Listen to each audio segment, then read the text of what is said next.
Hello there once again. Nice to have you with us. Very nice to see a couple of people coming in right off the bat.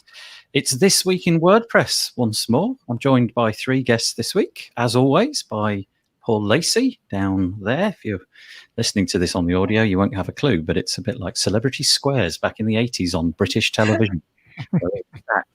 On top of each other. And we're also joined by Bernhard Gronau, who's over on that side. I nearly did the finger point slightly wrong. And we're also... It's a new place for me.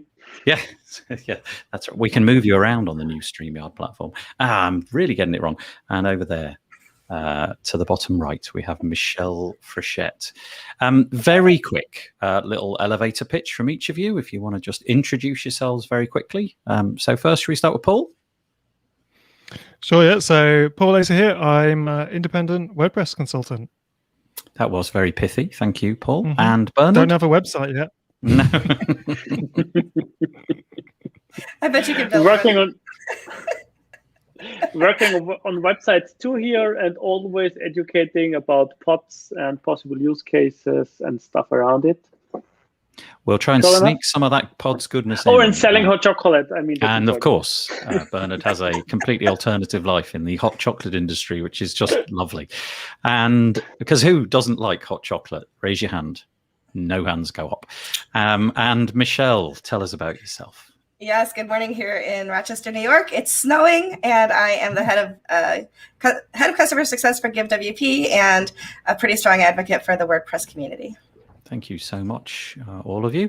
Well, I'll just put a couple of things on the screen, but I'll explain them to anybody listening to this on the audio. If you ever want to come and make comments, you've got to go to wpbuilds.com/live. Now, strangely, it happened this week, apparently, at some point during the last 48 hours. Google are now no longer allowing you to embed YouTube comments on third-party sites. I don't know if that's a temporary glitch, but there's a bit of chatter in the community around YouTube saying that it's stopped. So if you go to that page, you'll have to click the red button and it will open up a new tab where you can make those comments. And we appreciate anybody who makes the effort to do that. The other alternative is to go to wpbuilds.com/Facebook. That's our Facebook group. You have to be a member, so that's no good if you are not currently a member, but you can make comments over there.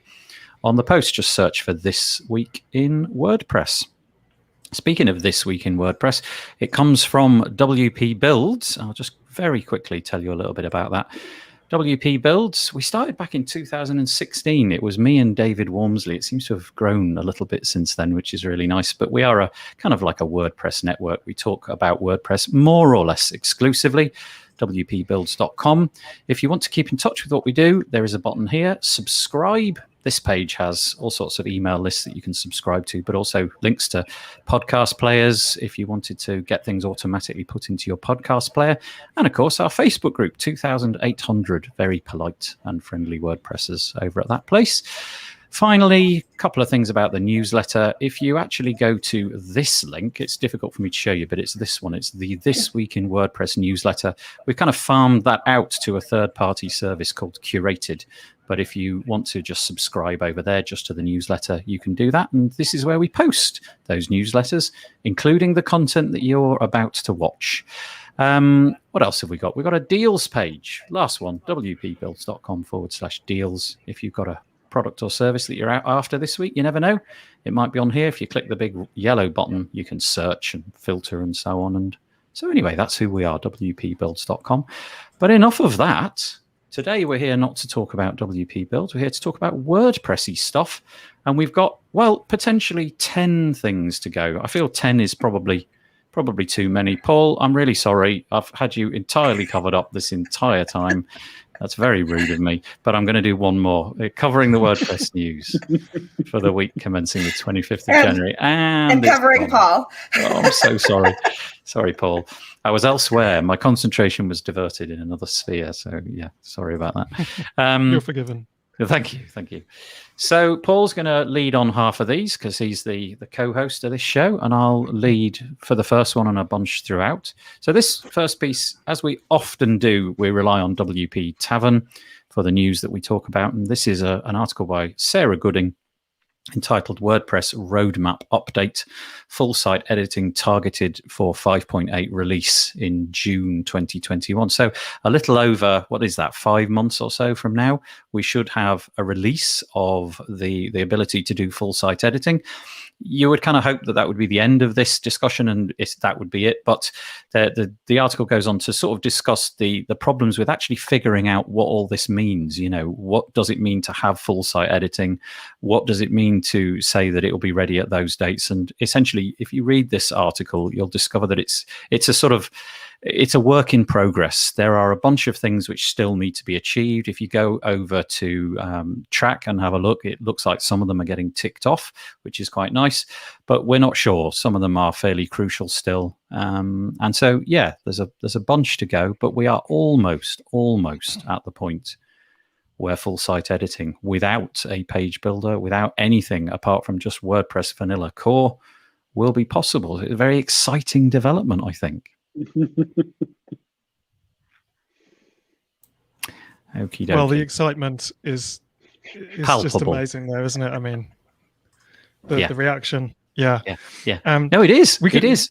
It is exciting, actually, and we can probably move the link that, if anyone's watching, can see there's a link on the screen that says updated roadmap, which leads on to our second item, which is kind of the beginning, the same item as well. But we actually last week had Birgit Pauli-Haas. Is that correct? Hack.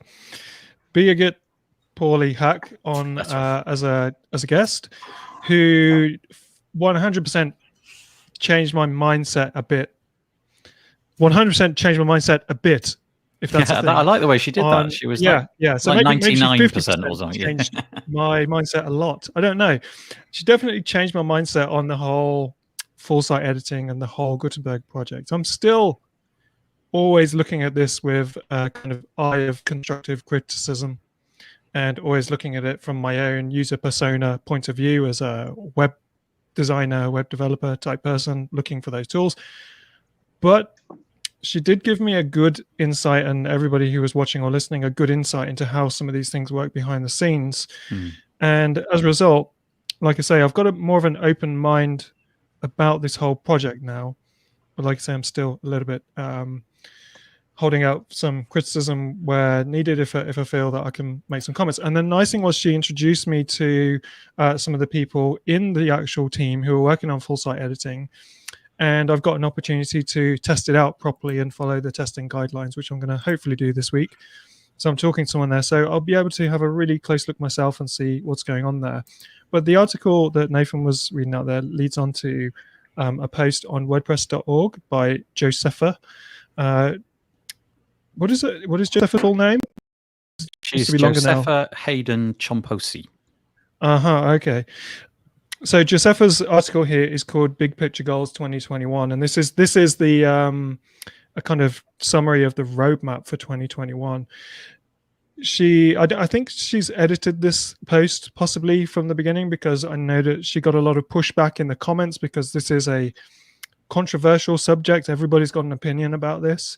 So she may have updated this a little bit, but she stated that the goals for 2021 are intentionally broad and they're intentionally incomplete.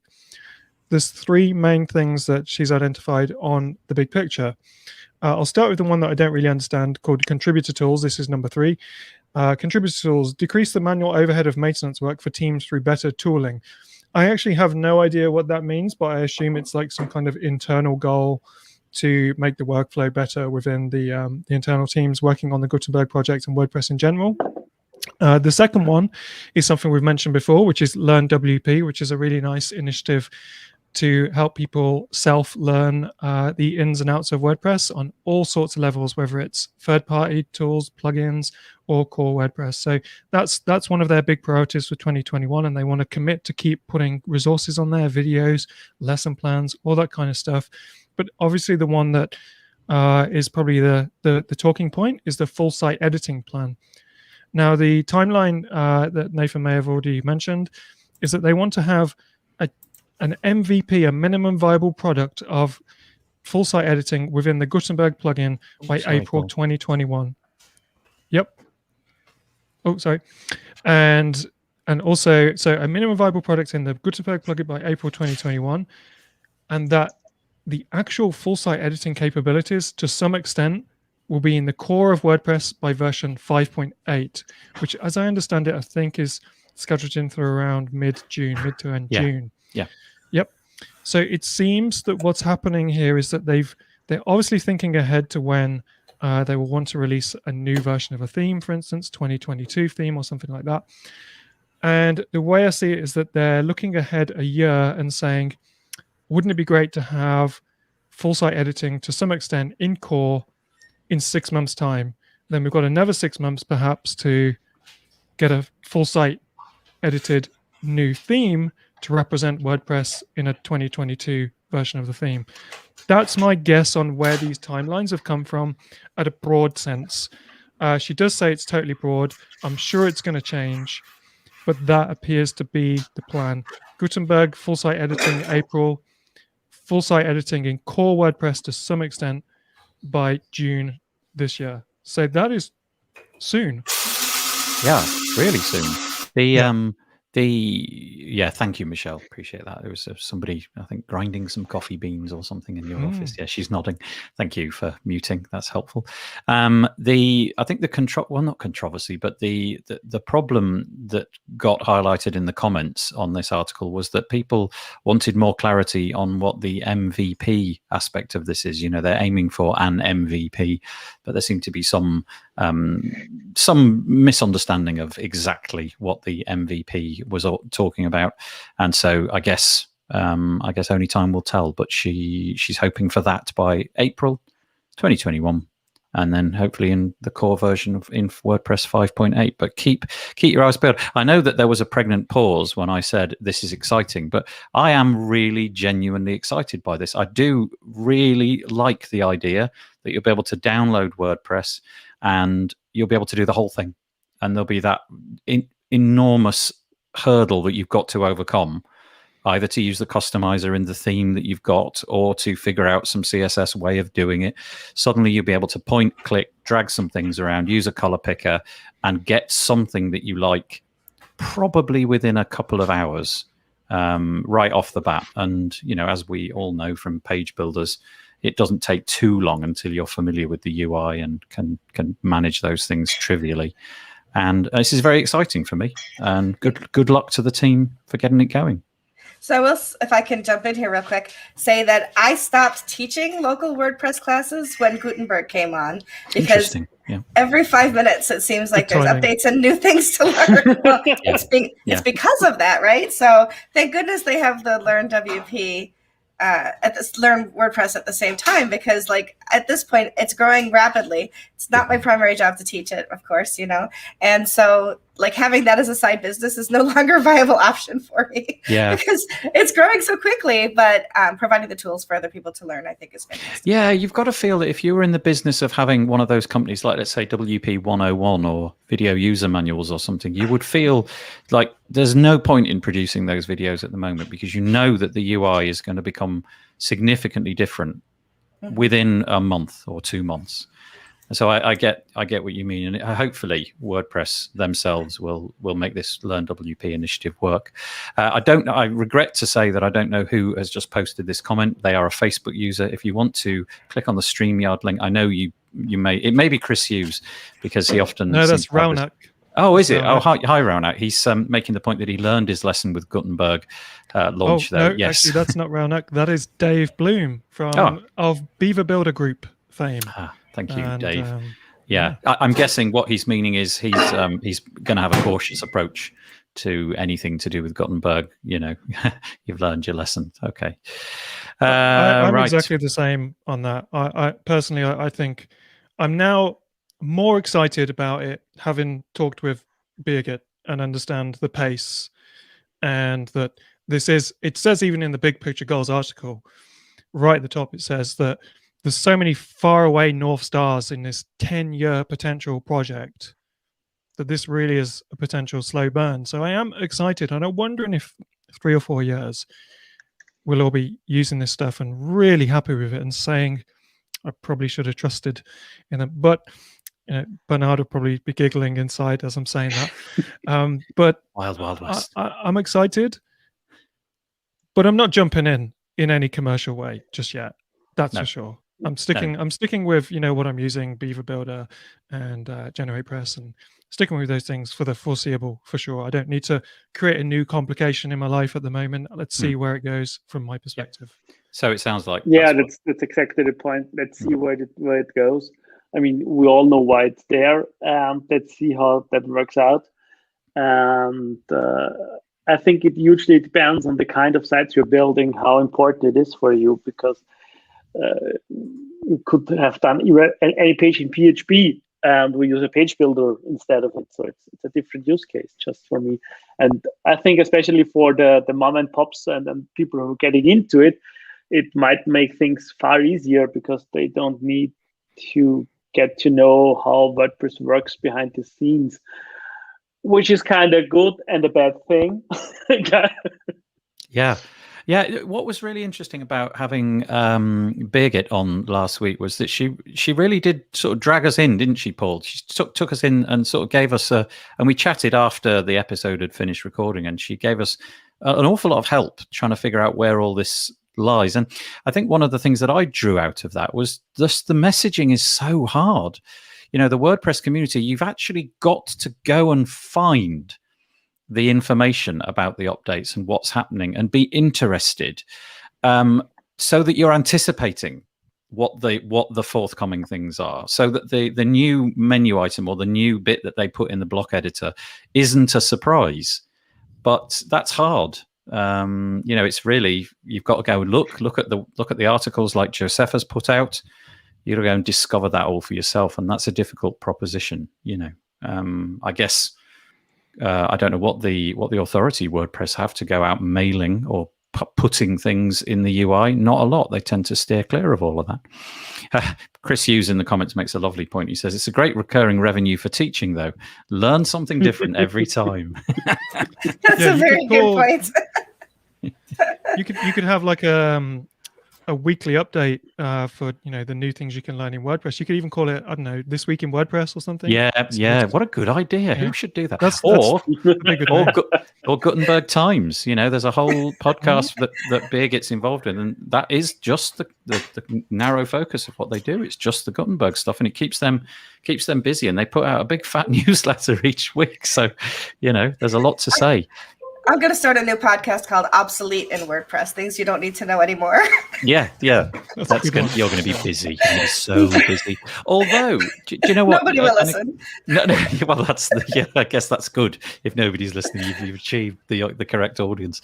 I have an app that I use that uses TinyMCE as the editor, and Paul will know what I'm talking about. And it's so immature compared. Forgive me if you're involved in any way with the TinyMCE editor. Just the ability of what I've become used to, especially moving things around and pasting in a link, and it instantly is pasted into the correct. You highlight the text, click Command V on the Mac, and it turns it into a link, and a little pop-up comes up asking you what you want to do with it. Do you want it to open in a new window, and so on. It's just brilliant. And when all of this when the jigsaw pieces all align and the jigsaw's finished, 84 years from now, we'll be looking back going, what were we worried about? No, I'm not worried. I just it's the thing I'm missing is this minor use case, but it's a huge use case for me about structured content, and that's the reason I use pods. And that is a thing which is just put away on the side, in the sidebar somewhere, and not I find it not really easy to have stuff like that in Gutenberg yet, at least, because you can't have all those meta informations are just somewhere in the crowded space on the side. It's great for writing content. It is, sure. So is. It really is great for writing content. But for anything else, it feels like kind of, I don't know. Sometimes I just want a few boxes, like a form you fill out. Yeah. And that's not in any way taken care of with Gutenberg. I'm guessing this is David again, perhaps. Forgive me, David, I haven't got Facebook open. Somebody who could be David in the comments saying, I think full-site editing is going to be good for WP, but user experience-wise, what Elementor and Beaver Builder did is much better. That way, the content and design both act as separate layers right now. it feels they want to be more like Squarespace. Yeah, I guess the problem is that Beaver Builder and Elementor and those page builders, they can just build what they like, and they don't have to worry about people who are not using their product, whereas the WordPress crowd, the WordPress core team, have to worry about everything working, which must be a tall order. Lots of comments coming in. No, it wasn't David Bloom. He says, no, not me. So I don't know who made that was Raunak this time. Oh, okay. Thank you, Dave Raunak. Bloom. Okay. We can see your name now, so that's very good. modelled up. Again, I'll make the point that if you want us to know who you are, as David has now done, if you click on the link above the episode, there's a StreamYard link, and it enables Facebook to provide your name to us, which is helpful. Okay. Are we done with that one? Should we move on? I think so, yeah. I think so. Okay. We segue, Dave though, Bloom, nicely, don't we? We do segue. Dave Bloom, just to mention Dave Bloom, he's got skin in the game here because, he's got a product called Ginger Soul, and that product is an add-on for Beaver Builder.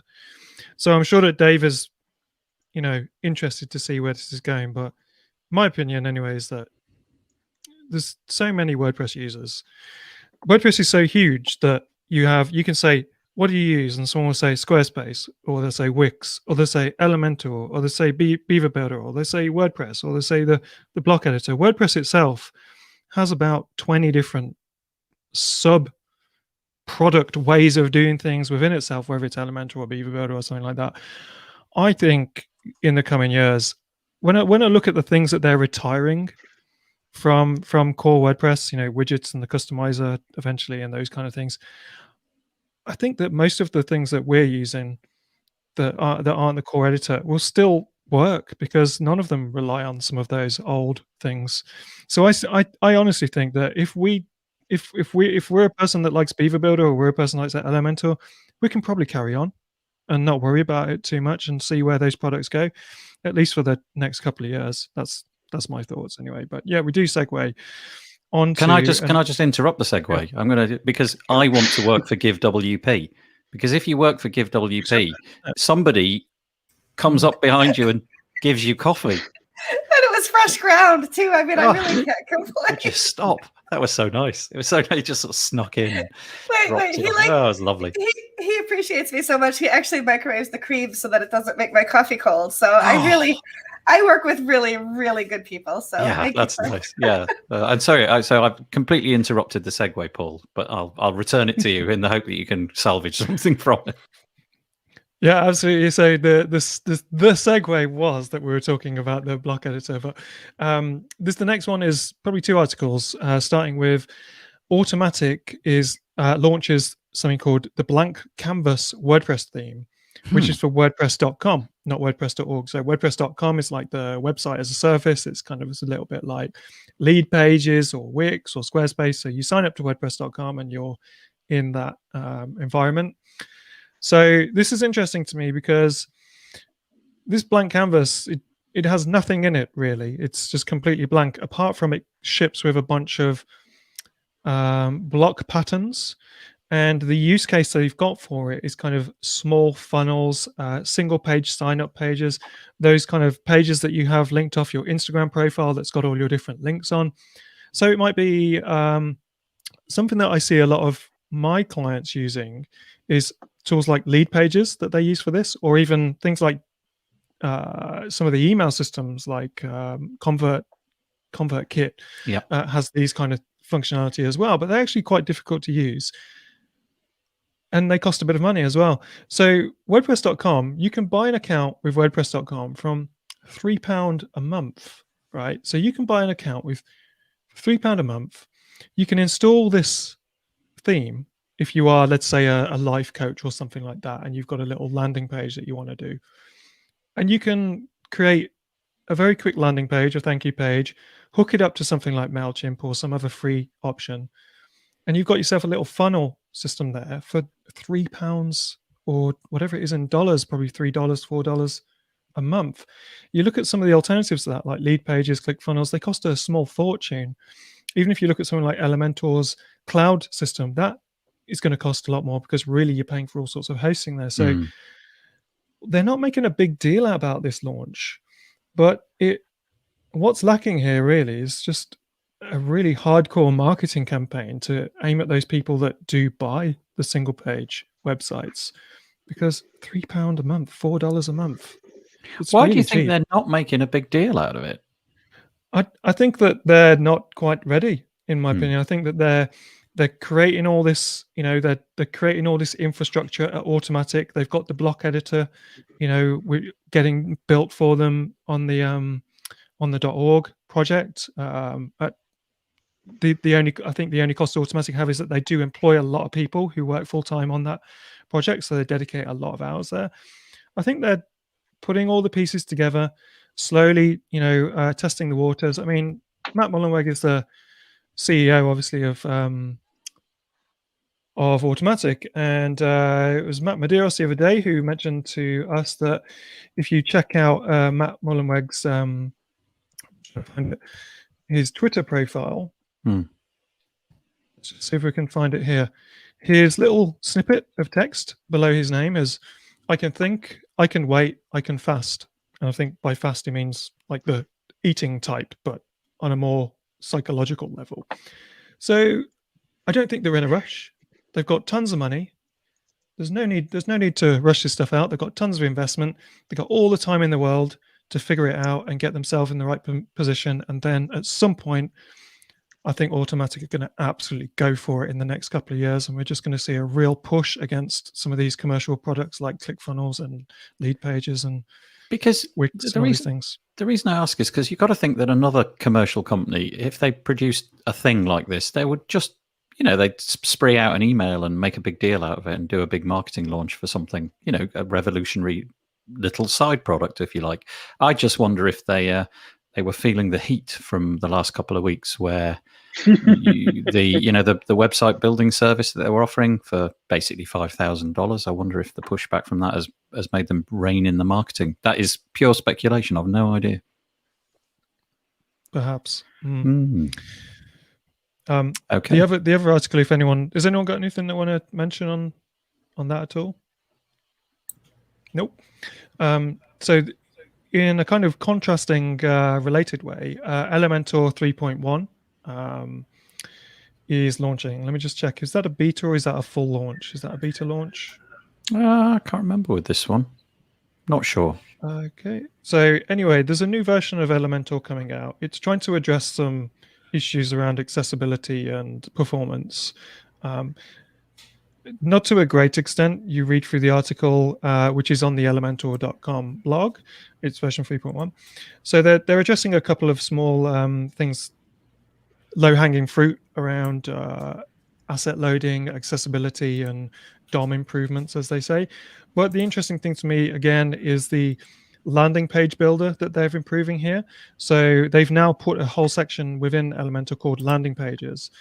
And it means that if you are just using Elementor just to create something similar to what we were literally just talking about on WordPress.com, that you've got your own kind of section now called landing pages, and the workflow is set up around the kind of people who are looking to create 1 or 2 or 3 page flow of landing pages. So again, we know that Elementor are launching a cloud version. This landing page system seems to fit perfectly with that. So it does look like a lot of people as in 2 companies, Automatic and Elementor, are both looking at those mom and pop companies and saying, these companies need quick, simple solutions to get their products online, get conversions, and it looks like they're both going in the same direction. So Elementor and Automatic definitely are head-to-head to some extent. I'm guessing that the Elementor option is a bit broader in terms of what you can do, whereas the Automatic one is just one theme, and you can style it with the current blocks that are available, whereas Elementor comes packed with a bunch of different rows and modules and so on and so forth. Well, they've got opposing problems. They're both starting from 2 different angles. Elementor has got a solution which does everything, but they've got accessibility problems, and they've got performance problems, and they've got stability problems. Whenever you update, even in this article, it will say, if you update the Elementor plugin now, update everything else first, take a backup. So now there is a new workflow officially advised from Elementor, which is to update everything else apart from Elementor first. Now, what if another plugin starts telling you to do that? What are you supposed to do? You have to have a fight. Yeah, I don't know. Yeah, so they've got that problem, whereas Automatic have got that their stuff doesn't do much. It doesn't, you can create this absolutely basic page, but Matt Mullenweg, he can think, he can wait, and he can fast. He's in no rush. Elementor, venture capital investors need to make some money back on that investment. So it's interesting to see which direction both these products will go and what we end up in each side. Yeah, it's a good point. Bernhard, Michelle, anything on that? Not really. The only thing always comes up to me if we're talking about all those templates, I always think, okay, they're in English. They're useless to me. I mean, come on. Yes, of course. It's not that a huge part of the world doesn't speak English, but there are so many communities, even very large, which have different languages. And most of those templates are just English. There's no version, no translated version, no whatever. And that's the thing. It happens more often than not that the things are done in English and the rest is very, very poor. And it's difficult, and I understand that. But I wonder when people start to niche down a little bit and say, okay, we have templates for our German-speaking French or Spanish or Chinese or whatever. There are enough languages which are on par with English for native speakers, at least. So it's interesting. Yeah. Well, that's and it's an issue in my eyes.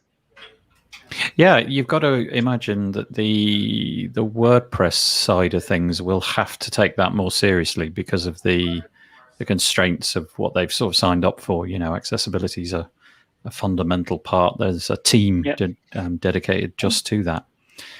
Okay, Michelle, should we move on, or you got something you want to add? I was just going to pop in and say that I've been thinking a lot about the conversations around freelancing, and that the easier that WordPress becomes, the less likely somebody will need a freelancer. But then I also remember that when I was freelancing, people would say, can you build this with Wix? Can you build this with Weebly? Could you use Squarespace to build this? And so the need for freelance will always be there. It's just depends on how you market yourself in the freelance community and what your services are. Just because somebody can build a website doesn't mean they should. I probably could figure out how to nail things together and make a house, but I wouldn't want to live in it. So, there's that. That's a great example. And one thing is for sure, even if it's possible, WordPress has gotten very complex over the years, because you have the customers and you have widgets, and now you have Gutenberg, and you have much more needs in kind of accessibility, and you need search optimization, and you need security, and there is a whole bunch of stuff going on. And that's the reason why hosting companies now start to pre-package WordPress and add many features for you. And I think there will always be room for people helping out others. Absolutely. There's a company that's a feminist company, and I volunteered to help them out. And if they had any web questions, it turns out they're on Wix, and they had no clue how to use it. I didn't know how to use it, but I have web experience. And so through my volunteering for them, I was able to set up their fundraising, their shop, their online store, and things like that, because there will always be a need for people who understand these things better than the people who are doing them. And when your core competency is being a painter, then you want somebody else to build your website because you want to make money painting. So there's that. Good point. Yeah. Okay. Right. Bit of a. Well, we can't segue into the next one. Let's just go straight to it. This is. Yeah. No, never. This is another WP Tavern article. This time, I think the last one might have been just noticed Sarah. Yeah. Anyway, we're with Sarah Gooding again. Plugin team draws a line. Plugins must not change WordPress default automatic update settings. Now, possibly a bit of a storm in a teacup, but I'm going to read the verbatim piece which comes off the WordPress plugin team's statement, and it says, unless your plugin has the purpose of managing updates, you must not change the default of WordPress's update settings. You may offer a feature to auto-update, but it has to honor the core settings. This means if someone has set their site to never update any of my plugins or themes, you are not to change those for them unless they opt in and request it. So just to add some context, this is a fairly new feature in WordPress. It's a feature that, because I've got a third-party solution, in my case main WP, that I use to update everything, I've left everything switched off. In other words, don't auto-update. I'll just do that myself. But quite a handy feature. Now, if you go into the plugin settings, there's a column at the far right which allows you to toggle on or off auto-update. Strikes me as a really useful feature, especially if you're rarely in there.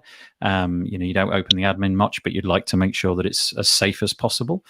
Now, it would appear, and I am going to be very careful to caveat or couch this a little bit in that we don't know, but Sarah is drawing a comparison, shall we say, with something that happened in December 2020, where the all-in-one SEO plugin turned on automatic updates without notifying its users.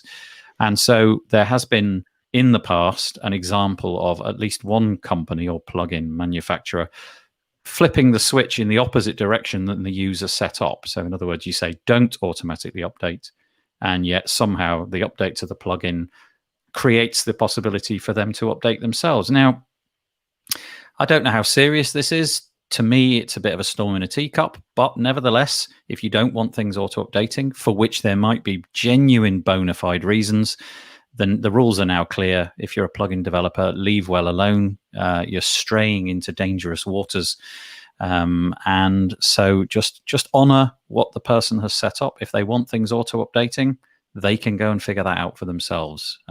Maybe there's a choice to offer that.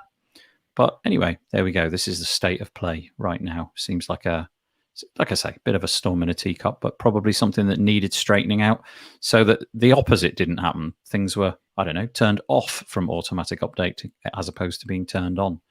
I will open the floor to anybody that wants to comment. And the floor is empty.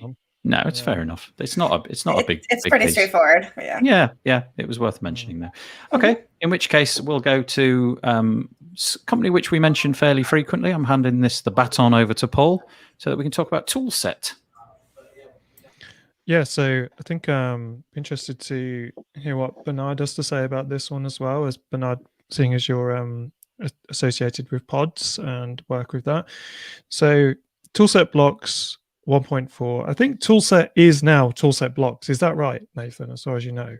No, I think Toolset block. Yeah, you could be right, but the logo just says Toolset at the top of the page, and the URL is still toolset.com. So I think Toolset blocks is their block initiative, if you know what I mean. But if anybody's watching from Toolset, Amir, reach out, correct us. So anyway, well, what you can do, this particular update on the Toolset blog is talking about Toolset blocks 1.4 brings dynamic sources and inline fields to popular block plugins. So from what I understand, the core Toolset blocks previously did allow you to connect, for instance, live data to different fields. So let's say you wanted to automatically pull in the date of a blog post or the title of a blog post or the content or something else or a custom field or something like that. You could do that. And I think what this article is mostly about is that they're now supporting a bunch of other block packs, and I think the ones that they are mentioning are Stackable, Genesis blocks, Ultimate add-ons with Gutenberg, and also the WordPress core blocks. And they're probably going to look at doing some other ones as well. So they're making their Toolset product extend other people's products further so that it's kind of better integrated. So for anyone who doesn't know what Toolset is, it's a kind of framework where you can create custom fields, custom post types, custom taxonomies, and get that kind of relational database effect going on with your website. So you can use it, for instance, to do things like develop directories or search engine-based websites and those kind of things where you have more of a database query and returning archives and stuff like that kind of view. It's extremely powerful plugin. And I have to say, seeing as we're talking about blocks quite a lot these days, is that the way they've handled their integration with blocks and how they're using the blocks and loops of blocks to create grids and stuff like that is very impressive, and it is worth taking a look at for anyone who wants to see how the block editor could be done really well. We have also to talk about, we mentioned last week, Pods is launching its Pods Pro thing via SKC Dev, I think is it, which is Scott Kingsley Clark dev. And from what I understand, I know that the new versions of Pods is also bringing in some blocks that again allow you to do this kind of thing, similar to what Toolset does, as far as I can tell.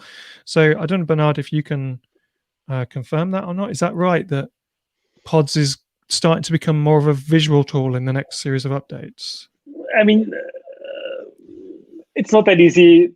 I mean, that's a whole other discussion. Yes, there is those the Pro add-ons, which would make things easier, similar like we do it for Beaver Builder. So Scott is working on doing it for DV and others.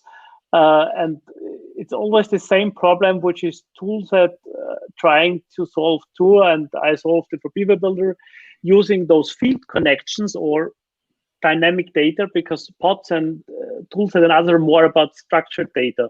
So, for example, you have a book or, I don't know, a car, and you want to store more information about it. And, it's always the same information. So we have, I don't know, we have the manufacturer of the car, and you have the wheel size, and you have the power of the motor. And then you have a table where all those information sits, and then you want to output it all in the same way.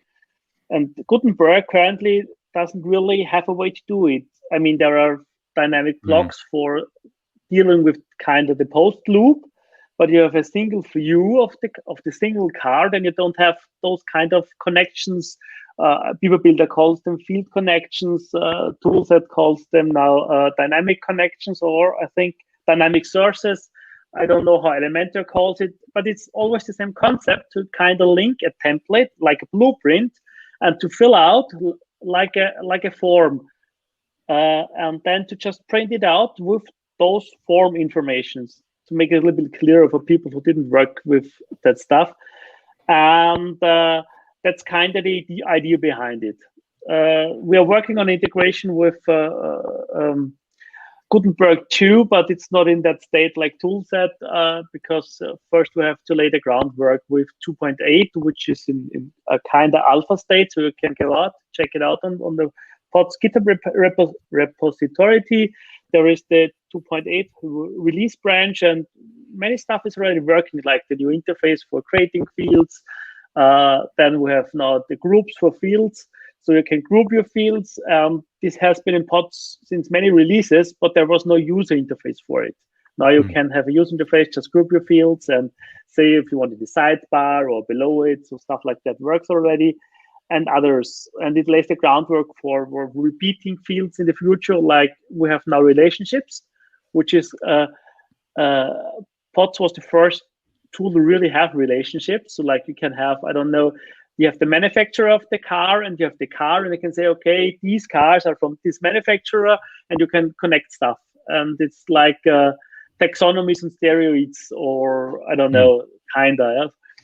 And we have now different ways to output that stuff, and that's will become even more powerful.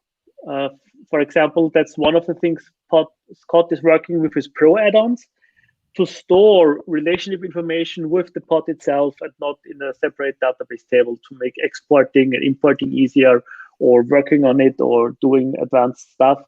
So it's kind of the reason why he laid the groundwork for Pods Pro, to have an playground and to add stuff to it, and motivate people to donate to Pods itself.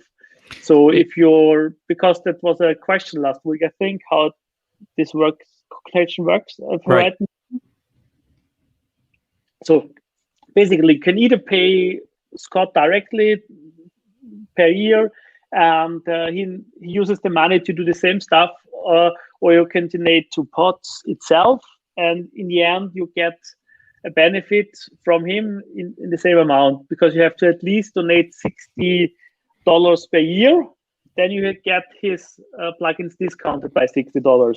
So it's just left or right pocket. But feel free to donate more to Pods, of course. Yeah. And for existing users who have supported pods before all that existed, you only have to have been doing a lifetime donation of $60. So everybody who donated up to $60 before, I think, 1st of November last year, you can go just get Pods Pro for $15 per month, per year, sorry. And it counted as a lifetime donation because we wanted to give back to people who supported Pods before it without any additional benefit. Yeah, it's really nice. We did stray into the subject of how the pricing went. We thought it was quite an interesting model, the idea that you could sort of like get money back. It's like a payback for being a good citizen in the Pods universe at some point. Just to clarify, Peter, thank you, in the comments mentioned that toolset blocks replaces toolset views. Views was their dynamic query tool and is still supported, but blocks is meant to be to make it much more easy. So basically, I think you can build views within the block editor, and it's called toolset block. So when you add a toolset view in, you can construct it right there. You don't have to go off to a different UI. Just interesting, going back to the article, I just wonder, because Toolset are now supporting these blocks packages, so they've begun with stackable Genesis blocks, ultimate add-ons for Gutenberg, and obviously the WordPress core ones. I wonder if we're about to enter a new era of fragmentation where, you know, you've got all of these different rival block packs, of which you can only imagine there's going to be more. And, you know, if it doesn't cover, in this case, as yet, obviously there's things like cadence is not mentioned, just as one example. Does that mean that Toolset are now going to be forever running around trying to figure out which is the most successful or on the rise pack of blocks and trying to interview their field connectors with the blocks? If you watch this video, you'll get an idea of what we're on about, because down here they show exactly how it works. And so they take a stackable block, which is already pre-configured to look really nice out of the block, and they just say, put the title of the post here, put the excerpt here, make this the background image. And you don't have to think, but you don't get a great deal of customization. You get what stackable gives you and alter the fields accordingly. So perhaps a new era of fragmentation. And I think sites will get more fragile, because what if Cadence or whatever tool is supported updates their stuff? I mean, That's nothing new. We have integrations like Pods into Beaver Builder. It's the same because we integrate it and take care of it. And that's one of the reasons why I'm always a little bit have my difficulties with Gutenberg, because the field stuff should have been solved before. Like, give us a groundwork how to store data within WordPress. It's there, it's the custom field, but there is no API, no standardized way how to store that data. So every plugin can access the data, because one stores it as text, the other one is just a serialized array, whatever. And if there would have been at least a basic understanding of how fields are stored, you could have exchanged some plugins easier. For example, switch out Pods with ACF or others. Just take care of the minimum stuff. When part of it works, if you're talking about number fields or text fields, that's the easy stuff. But if they had added the Fields API, and Scott Clark was working on a proposal to add a Fields API to WordPress, but it never went through, and there were so many objections and stuff, so he finally gave up on it and worked more on Pods itself. But if we have this groundwork, each block could define, okay, I'm a field connections, give me stuff. And then nobody would have to work around it. I didn't look in the details how Toolset does it, but I can imagine it's a little bit of fragile stuff, that you need to parse the field and inject the stuff and whatever. I don't know. I still hope that at one point Gutenberg will add that stuff to make it more easy for not only blog posts or news style posts, because Gutenberg is very great for any news site or just content, but not if you have a little bit more structured stuff. In our regular little chat that Paul and I have on a Friday, where we talk about what we're going to talk about, I think Toolset are doing great with all this stuff. I think they're really pushing a lot of boundaries here, making a lot of this accessible to people who don't code in a really nice looking format. But also, again, totally off to one side. I like their website. I like their blog posts. I like the way they look. I think they're doing a great job with their PR. I like purple on white. I think that's what it is. Anything to add here, Michelle, or should we let Paul take the next one? Nope, keep moving on. It's all looking good. I love the conversation. Okay, Paul, back to you. Yep, the next one we got is a little plugin called Launch with Words. This is an article featured on WordPress Tavern by Justin Tadlock, and the article is called Jumpstart a Year's Worth of Content via the Launch with Words plugin, which I think is a great name for a plugin for starters. This plugin is created by, or the person behind this plugin is Bridget Willard, who is somebody who a lot of us know in the community. Super nice person. Bridget is a lot of fun and gives out a lot of content and a lot of free advice via her channels. And from what I understand, she has an ebook of some sort. And what this ebook is about is how to start writing blog posts for the next 12 months. So it's kind of like a framework or a blueprint for 12 months worth of blog posts. Apologies if I've got that wrong, but that's what I've gathered from the plugin landing page. Now, what happens with this plugin is you install the plugin, and it pretty much just chucks into your WordPress post section 12 draft posts. And when you open up one of those posts, let's say you open up the one called January, it will be a guide to what you could write about this month. Okay, so your January post is always going to be something about the new year and what your plans are and what your plans are for your customers or something like that.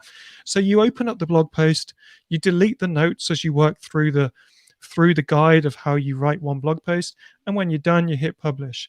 And I think what is cool about this is that I feel this is quite a creative way to launch a plugin, in that, of course, this could be a blog post. You could just read it and it could be a download or something like that. But she's going one step further and saying, install this, and we'll even put the drafts in WordPress for you. So if you are the person saying, oh, you know what, I want to do some blogging, but I'm not going to get around to it.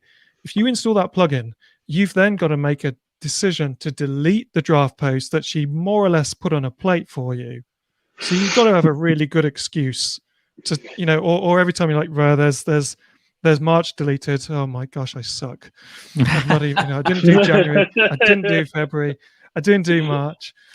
She's not looking for plugin installs here. She actually even recommends you may as well delete the plugin after you've installed it and it's added the blog post. But I think it's a lovely way to get, whether it's for yourself or for your clients, to get content into your blog that you can work through and then launch some content which is on more or less anyone's list of a website owner.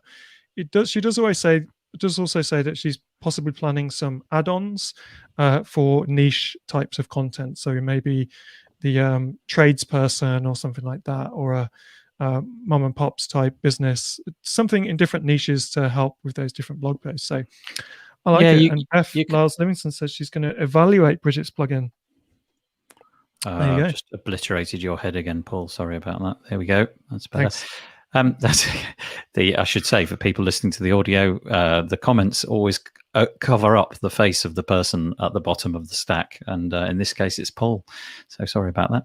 But yeah, thank you, Beth. Nice comment. You kind of feel that the value here is in the things that she comes up with in the future. I do like the idea of the 12 months of posting throughout the year, but you can sort of see, I don't know, somebody in a particular niche dropping their own content in and giving you the kick up the backside, if you like. It creates the 12, 15, 100 posts that you needed, gives you some framework. And I'm not very good at structuring my writing, so just having that structure to hang things on, you go in, write the accompanying paragraph that accompanies what Bridget suggested, and then delete her paragraph and move on to the next one, and hopefully keep the momentum going that way. Yeah, just an interesting little project. I like that. That's cool. Right.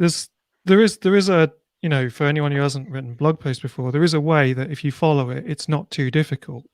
you start by telling, so you start with a nice title, and then you tell people what they're going to learn. You bust a myth or something like that, and Bridget is actually in the comments. That's Bridget.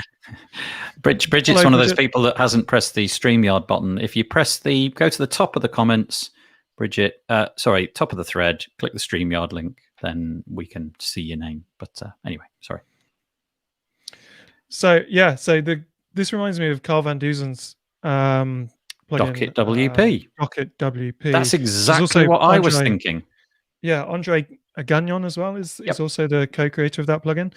It reminds me of that because Docket WP puts lists, like to-do lists, inside your WordPress dashboard. So it might be, the WordPress list to do your security setup or something else. SEO or something, yeah. Yeah, how to remember to set these things up before you launch the website, kind of thing. So this feels like I could see Bridget and Kyle and Andre doing a bit of a collaboration here. That would be kind of cool. But yeah, it's good. It's just helping people create content and holding yourself to account if you install the plugin, really. Yep, that's nice. There ought to be instead of the delete button, there should be a delete with shame button. Mm-hmm. Just overwrite that, and absolutely. you feel slightly less compelled to click it and more likely to write. That's a nice piece. Okay, now going from something positive to something possibly alarming. Certainly not the kind of thing we want to talk about, but it's necessary to talk about. This is the WordFence 2020 WordPress Threat Report. I mean, we really could dig into the weeds here, and obviously WordFence are one of the biggest companies in the WordPress space, dealing with hardening and securing and firewalling your WordPress website, and so that gives them a great insight in each year into what's going on. And frankly, the numbers are terrifying in some respects. So the takeaways are, now I should say I have no idea how much of this is automated bots. It doesn't really matter to me because the effect could still be the same. 90 billion malicious password login attempts. I mean, you literally can't even try to imagine what 90 billion of anything actually looks like.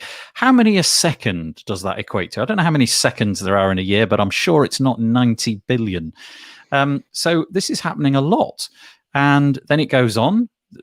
So it provides the problem, and then they suggest a sort of takeaway. And they're basically saying, for this one, get yourself some multi-factor authentication process. They actually WordFence have a free tool in the WordPress repo just for that purpose. That's all the free plugin does, is allows you to have a second step to authenticate yourself. 4.3 billion vulnerability exploits attempts. 4.3 billion vulnerability exploit attempts targeting WordPress. So that's it. That is to say, their firewall blocked that many, which is coming from 9.7 unique IP addresses. I mean, how big is the IP space? That must be quite a bit of it. And it breaks up those attacks into 5 common vectors: directory traversal attacks, SQL injections, malicious file uploads intended to achieve remote code execution, cross-site scripting, and authentication bypass. And the takeaway is use a firewall. Obviously, this is, to some extent, it's very helpful information. On the other hand, it's also providing a nice way to introduce you to their own service. And there's a whole bunch of other stuff. Yeah. I just want to say I just did a little bit of math, and 90 billion seconds is over 2,000 years. So definitely more than a few a second. Absolutely. Yeah. If you've ever sat watching your firewall logs as they're happening and your site is under attack, I was watching one of my sites, the Cloudflare blocking the other day, and it was probably 10,000 every 40, 50 seconds. It was absolutely bonkers, the numbers that were going through. I really could barely take it in. And remember, these numbers are just what WordFence has caught. So that doesn't take into account any other security plugins, just WordFence. Exactly. Yes. WordPress. So triple, quadruple, don't know what the number is. But anyway, the point is they've thrown together this nice article. This feels like the perfect hammer that you can use against your website care plan clients who are wavering, who are about to walk away. You can produce this. Look at these scary numbers. Have you any idea how many 90 billion is? Well, that's coming down on you if you don't sign up to our care plan or install this plugin and blah, blah, blah. Anyway, just absolutely bonkers numbers. One slightly cool thing that happened this week, and I don't know where we're going to go with this. I don't know if we'll ever make any use of this, but during the course of this week, WordFence, we mentioned it last week, WordFence decided that they would offer a free cleanup service for K-12. Is there a thing? Is it K-12, Michelle? Is that how they call schools? And yeah, that's what we call it, kindergarten through high school. Yes. Okay, so WordFence were going to clean up. Is that right? Was it clean up? Yes, it was. It was clean up for free, and so I don't know quite how it happened, but Kathy Zant and I ended up having a conversation in which she said we can do that in the UK as well if you like. So if you are in any way connected to a UK school, maybe you're a governor, or I doubt you're a teacher because you probably should be doing something else rather than listening to this at this moment in time, reach out. You can either reach out to me in the Facebook group or Kathy Zant at WordFence, and she said they'd offer the same thing. It was quite interesting because Tim Nash in our Facebook group pointed out that might not be possible under UK law. There might be some problem with allowing WordFence access. So caveat emptor, I don't know if that's the case, but it was a blooming nice thing for them to offer anyway off the bat of that. So I was very pleased with that. So that's me done with the scary stuff. It isn't that scary. I mean, if you take a little bit of care, it's fairly easy to secure your WordPress site. Doesn't matter which solution you're using, WordFence or Sucuri or WebArcs or Hall, they call them. If you use sensible passwords and not 1, 2, 3, 4, 5, 6 or stuff like that, and most of WordPress hacks are just a little bit of file injection or something like that. And the scary thing is it's so easy to do it or to try it out, because just go to build with, get the list of WordPress sites, write a little script. You find it online. There are so many options, and just run it via your site. And if you haven't, I don't know, a little bit of login protection or don't update your plugins, and then it's fairly easy to get in, but it's fairly easy to keep people out. Sometimes they tell people it's like leaving your key at your door makes for sure it easier for people to get in. But if you close your door and shut it down and have a key with you, it becomes much more difficult to get into your house. So it's not that scary, but you need for sure to take care of it, because if somebody wants to get in and has an idea what he's doing, WordFence or others might not be sufficient, because if the website of the Pentagon can get hacked, it's a matter of time and dedication to throw it aside, and you find a way in. I'm quite sure most of the time, on any level, from the server to your application to whatever. So but nobody really does that, because your site is just it's just not worth it, because they want to add some spam to your site and whatever, and add it to their bot network. So if they can get easy in, then you get hacked. If it's hard, then you must have for sure upset someone with the right skills. You're right. Not that scary. Just make sure you're doing all the right things and take some backups, please. Everybody, make sure. Yes, absolutely. Back it up. Then at least you got somewhere to go if the worst does happen. Why do people spend their time doing this stuff? It's just really remarkable. There's also, you can just buy this stuff off the shelf as a SaaS service if you want. Well, I don't know quite what the URLs are, and I wouldn't tell you if I knew, but I know that you can just buy a package of malware injection or a package for infecting WordPress websites and taking them over. Good grief, what a world we live in. If you're a security engineer, you need to know how these things work. I remember when I was university back when I graduated in 2000 in 2000. I did the last part of my dissertation on web security, and I bought a book called Web Security, and it came with a CD-ROM on the back which had more or less all the main hacking tools included on there. This was just a regular book that you buy in the shops. I mean, it came with a a kind of warning: don't actually use these tools. Don't put this in your computer. Just but look at here it. They are. Yeah, here they are. This is how they work. This is how you can see how they're going. I think talking about security and also Nathan's scaremongering selling tactics that he uses with his care plan clients to tell them, how their websites are going to get hacked. Oh, good. Did remind me of a little bit of drama this last week with Jetpack. I don't know if any of you saw this. I know Bridget saw it because I can see her in Twitter talking about it. So there was a kind of notice. It was another controversial notice in the dashboard. This time it was Jetpack, who are obviously owned by Automatic. And the notice said, Jetpack, adding plugins can expose your site to security risks. Stay one step ahead of threats with automated malware scanning and one-click fixes. So then there's a get Jetpack scan, which obviously when you click that, it's going to cost you some money to buy that particular service. So there was a bit of, I call it drama because, it was kind of a kind of dramatic thing that some people reacted to. I think it's wrong. I don't think Jetpack should put scare tactics in and be able to put those announcements in and have it funneling through to their paid services. But they were called out on it by a number of people. They changed the wording, and they claimed that it wasn't a big thing. It wasn't like trying to scare people into it.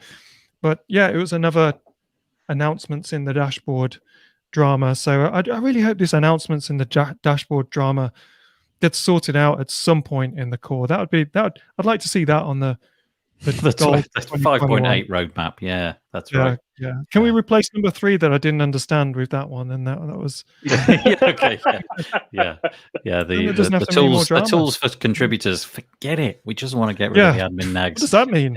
Yeah, exactly. I was doing a screen share with a customer the other day, and I was telling them that it would be at the top of the page, and then I realized that the top of the page was actually at the bottom of the screen because of all of the announcements that were showing on their dashboard. Things like the plugins being out of date and not connected to, things like that. But I was like, well, normally it's at the top.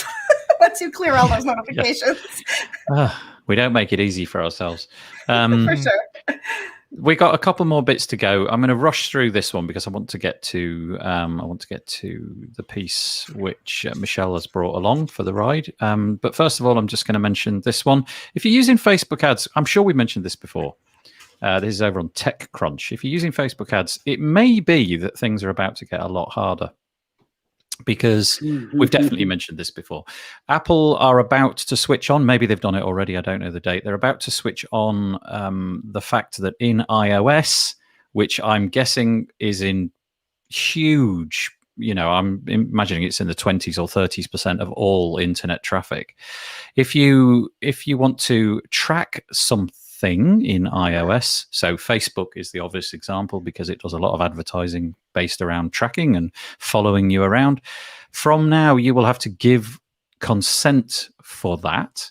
So the pop-up will come up basically saying, do you want to be tracked? And I reckon in just about every case, I will say no.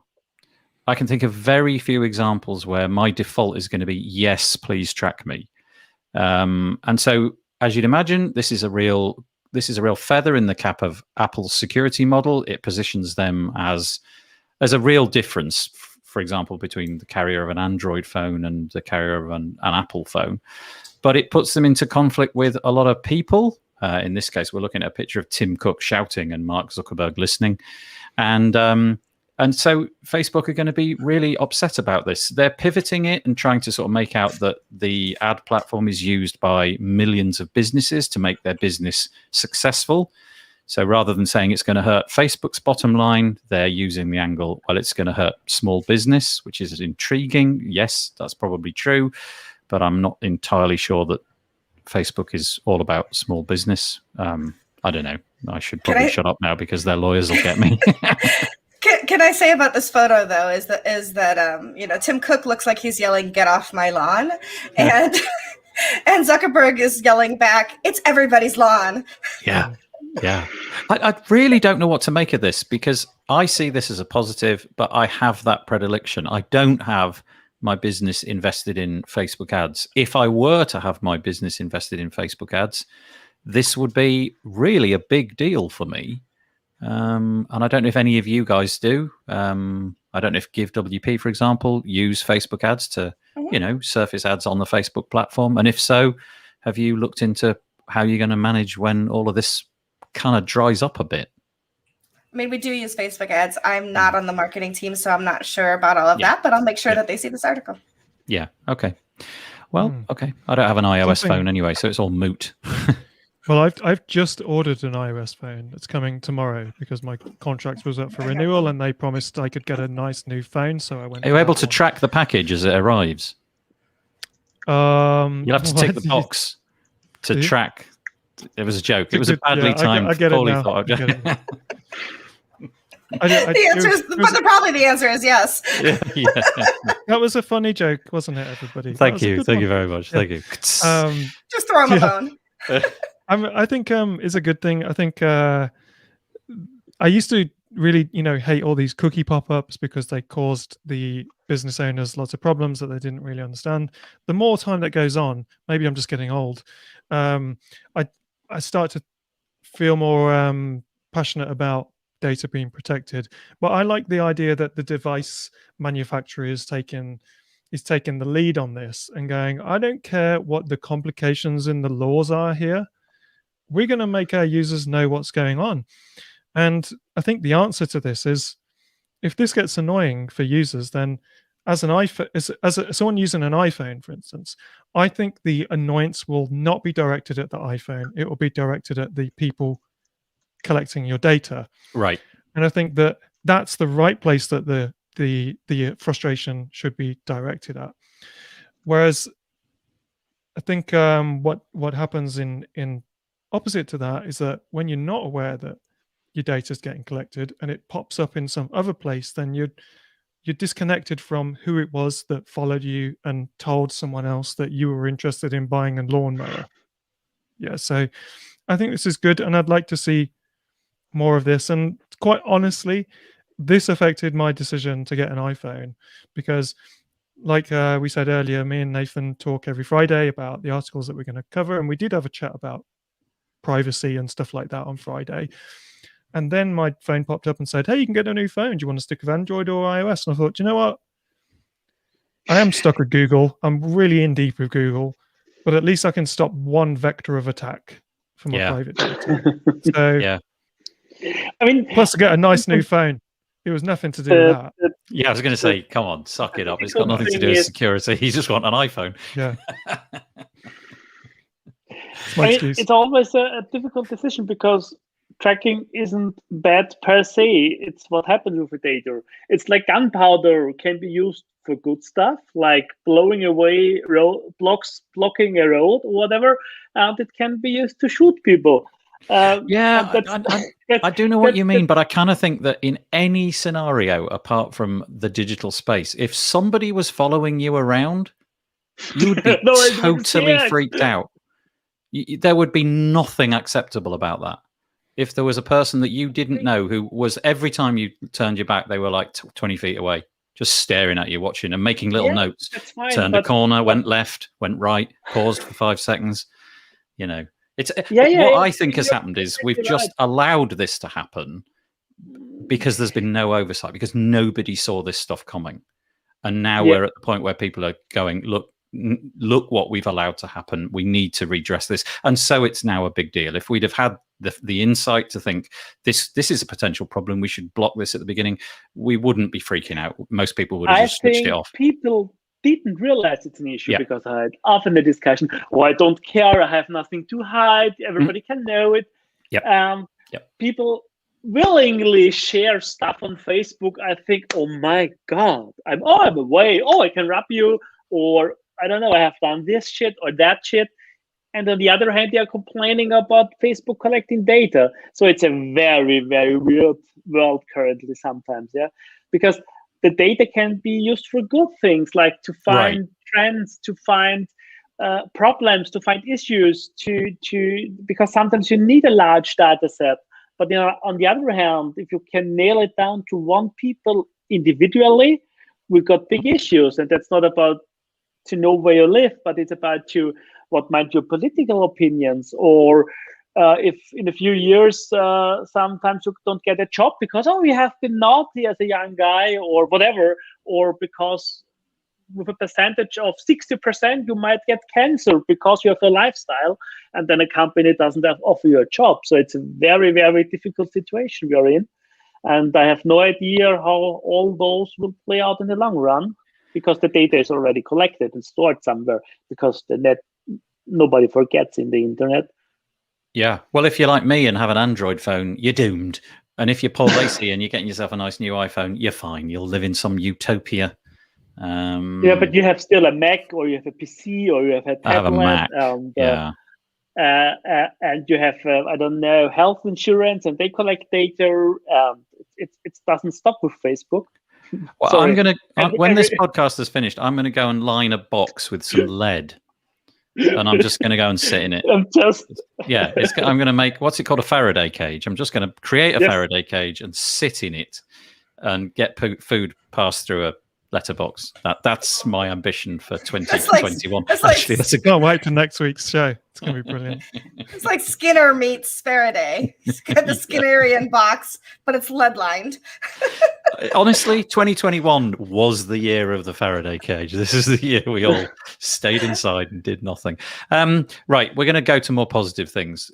Michelle, as always, incredibly busy. He's always doing something in the world of the internet. And Give WP got a couple of things happening this week. I confess I don't know a lot about them. So Michelle, we're starting with the one on the screen. An open invitation. Exciting.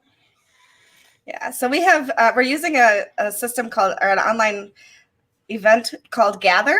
And so I don't know if you can scroll down, you can see it's is this the 8-bit thing? Yeah, it is. Yeah, Gather. Yeah. So we're having a 100,000 celebration. We have over 100,000 active installs right now with Give WP. I've been with the company a little over 3 years now, and really enjoy the work that I do with our customers. So seeing so many people raising money all over the world using Give is very exciting to me. So we have over 100,000 active installs. That's the free plugin. Lots of people, of course, using our add-ons as well. But what you're seeing right now on screen, if you can't see it, I will tell you, it's our San Diego office. So we've actually recreated our offices. You won't see on screen right now, but we've also created the New York office, the one I'm sitting in. So you can see it for real behind me right now, but you'll see it online if you join our 100,000 celebration. It is free to join. Just go to givewp.com. There's a link right in the header. We're going giveaways. We're doing some fun things. The sea shanty is very popular right now. It really is, yeah. I've written a sea shanty, and several of us are TikToking it as a duet. So you'll be able to hear our sea shanty for Give WP, as well as you can see there's lots of other plugins and people in the WordPress space that are giving away things for us as well. It's going to be quite the celebration. So it is this Friday. Go to givewp.com if you're interested in joining us. We would love to have you there. That's a cool initiative, and just for a bit of fun, eh? This GatherTown thing is just so interesting. It's like imagine going back to, I don't know, the late 90s or something. No, the early 90s when you had a ZX Spectrum or a Commodore 64. That's what it's like. But it's an online events platform based around moving these little 8-bit characters around. And when you approach somebody, you start to hear their audio. So the closer you get to them, the louder their audio gets. And as you move further away, so you can literally back away from a conversation, and it just sort of goes away in your ear. It's very clever. And also, because it's 8-bit and it's not trying to be super duper 3D AI, augmented reality stuff, you just sort of get stuck into it a bit more. You enter rooms and leave rooms. It's brilliant. It's brilliant. Yeah, and there was something else. What's this one? Yeah, so we actually have a new free add-on. Last year was the year of free add-ons for Give WP. We launched lots of fun little things. One of them was an Elementor add-on so that you can use Give WP with Elementor blocks. And now we have included Divi as well. So last week we launched donation modules for Divi. So if you are a Divi user, and we know there are hundreds of thousands of sites using Divi, you can now integrate Give very easily with our Divi blocks. So just go to our website, as I said, Give WP. And all of our free add-ons are, of course, in the repository. January. So you'll find them there on WordPress.org as well if you just search for GiveWP. And so it's pretty exciting. We've got lots of really exciting things happening at Give, and just super happy to be part of it. Thank you. I don't know why it is, but Divi we never seem to give time to Divi on this. I don't know why it is. User, it's funny. I think that whatever page builder you used first tends to be the one that you then stick with, especially if you've invested any money in it. And so I've been using Divi for years. I love Divi, so it's exciting. I mean, I use the other ones too, of course, because I work with customers all over the world. But kind of Divi kind of brings me home, And so to see something like Divi, Elementor, those page builders, and then that we're able to be responsive and help our customers that way is pretty exciting. Very cool. So head over to GiveWP and check out the various things going on. That's really, really nice. I feel like we've run out of things that we were going to talk about. There was one thing at the end, but I think I'm going to just drop that off because we're approaching an hour and a half, and really that's the cut-off point. So I'm just going to say what I'm doing this week. Not a lot. I'm just going to be working on a couple of different projects that I've got going on. What about you, Paul, Bernhard, Michelle? Let's start with Paul. What's happening? Just trying to find spots in the house to work. Everybody here in the four of us today saw my little photo of I'm working at my daughter's makeup table. This is why I've got good lights today. It's nice. So, you need to work here more often. Next hour when she wants to come back up, I'll be demoted to the cupboard, Andre Gagnon's cupboard or something next. I don't know. Like Harry Potter. Yeah. Bernhard, what are you doing? Oh, not really planned that much. Working on some what stuff. A nice world. It always something comes up. Tomorrow I have some stuff to do in the city in Vienna. Playing around with new toys. Like we got end of last year, we got a solar roof and an electric vehicle. So it's funny getting new things and statistics and say, we produced 15 kilowatt hours in winter, and I don't know that much kilowatt hours went into our new cars. It's just funny to do something good and to have a little bit of, I don't know why, it's just interesting. Totally agree. I completely agree. That's great. Don't go out too much in the car, otherwise your heating will go off, or there'll be some trade-off there, won't there? Yeah. The car's ready to go, but we're freezing. Peter Ingersoll in the comments has said he can't wait for your new website, Paul. You got some not news to priority share? at the moment. Oh, okay. No. And Michelle, what about you? I got enough clients. I don't want to. I'm trying not to attract any new ones at the moment. So maybe I'll stay without a website. You're like the cobbler's children with no shoes. You're the web designer with no website. Yeah. Pretty common Physician, thing. Heal thyself. Michelle, anything happen? Yeah. Well, in addition to all the stuff going on at Give, I'm also on the Big Orange Heart volunteer team. And this week we are doing our debriefing about WordFest and what went well, and looking at the feedback that we've gotten, as well as starting to plan the next one. And I'm going to put in a little plug here. So if you haven't gone to Big Orange Heart at all right now, you can get my book. There's my book, A Good Firm Handshake. It's definitely was written pre-COVID because nobody's shaking hands now. But you can get, for any donation that you make through Big Orange Heart right now, you'll get a PDF download of my book, which is all about ways to move yourself forward in business. So I'm not making any money off it. I donated it to be used for Big Orange Heart. Oh, that's so nice. Yeah, so I'm not plugging it because it's my book. I'm plugging it because I think everybody should promote Big Orange Heart and the work that we do there for the remote work community. I thoroughly agree. I wonder what we'd have called that book if we'd have known. Maybe like a good elbow bump or something. I'm starting to think about version 2 and maybe in lieu of the handshake or bow and wave. I really haven't decided yet. What about a good firm, well sanitized handshake? Pithy, to the point. It's eminently readable. Well, I'll just round up by saying thank you very much. Thank you to Bernhard. Thank you to Paul. Thank you to Michelle for joining us again this week. We'll be back 2 p.m. UK time next week doing the This Week in WordPress thing all over again. Until then, bye-bye for now. Bye. Bye. Thanks for having me.